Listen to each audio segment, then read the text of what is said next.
देखिए, नागा साधु, हमारे नागा साधु इतने शूरवीर है। मैं आपको उनकी ऐसी बातें बताने जा रहा हूँ, दो बातें, दो कहानियाँ जो शायद ही मालूम होगी।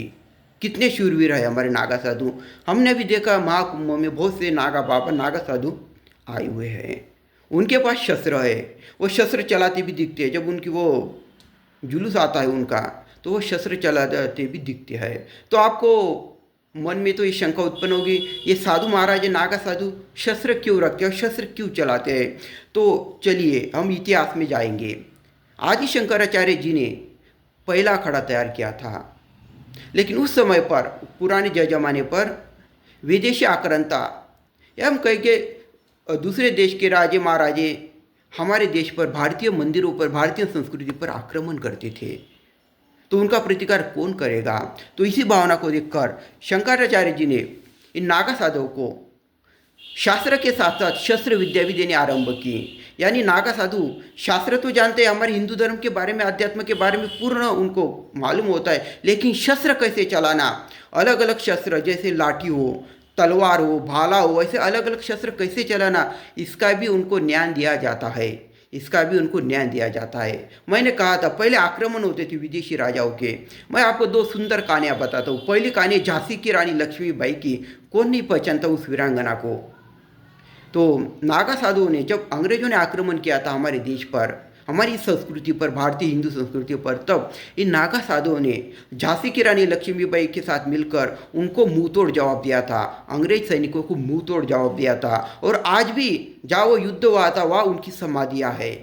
जहाँ उनका युद्ध होता, अंग्रेज और हमारे नागा साधु के बीच युद्ध हुआ था, वहाँ भी आज उनको समाधियाँ है। और दूसरा आपको उतना ही ज़बरदस्त उदाहरण देता हूँ, तो आपको शूरवीरता के बारे में आपको पूरा पता चल जाएगा। अहमद शाह अब्दाली अफ़गानिस्तान का राजा था। उसने भी हिंदुस्तान पर आक्रमण किया, यानी हमारे मंदिरों पर, हमारी संस्कृति पर। वो लगभग 4,000 सैनिक, हाथी, घोड़े, ऊंट, तोपे, ऐसा सब शस्त्र ले लेकर आया हिंदुस्तान पर आक्रमण करने। तो उससे लड़ने के लिए कितने नागा साधु होंगे मालूम है? सिर्फ 111 नागा साधु थे, 111। तो अहमद शाह अब्दाली हंसने लगा, अरे मेरे 4,000 सैनिक है और ये सिर्फ 111, और वो भी साधु है, उनको शस्त्र का कुछ ज्ञान नहीं, यानी वो क्या हराएंगे हमको। वो हंसने लगा। लेकिन जब हमारे नागा साधु ने अपनी वीरता दिखाई, तो अहमद शाह अब्दाली को मुंह की खानी पड़ी और पराजित होकर यहाँ से भाग गया वो वापस अफगानिस्तान में। तो 1 से 11 नागा साधुओं ने 4,000 सैनिकों को किस वीरता से मारा होगा, आप सोच सकते हैं। तो हमारे नागा साधुओं का ये ताकत है, ये पावर है।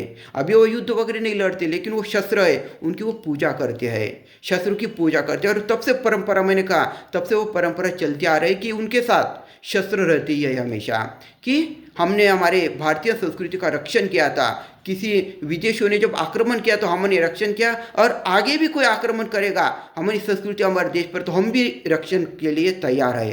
कोई भी आक्रमण करे हमारे भारत देश पर, तो हम भी रक्षण के लिए तैयार है अपने शस्त्र लेकर। तो नागा साधु ये हमें संदेश देते हैं। शस्त्र में भी पारंगत है वो, शास्त्र में भी पारंगत है।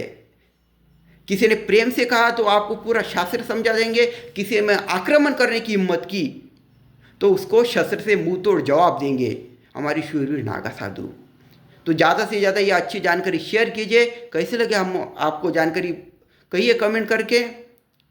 मैंने आपको अनोखी जानकारी दी है, बहुत ही सरल शब्दों में जानकारी दी है। हमारे नागा साधु, देखिए उन्होंने अपने विकारों पर भी विजय प्राप्त की होती है, और वो सब पर उन्होंने विजय प्राप्त की होती है। इसलिए उनमें इतनी पावर ताकत होती है, उनमें बहुत पावर ताकत होती है, मानसिक पावर, शारीरिक पावर। आप भी व्यायाम कीजिए, आपके शरीर में भी पावर आएगी।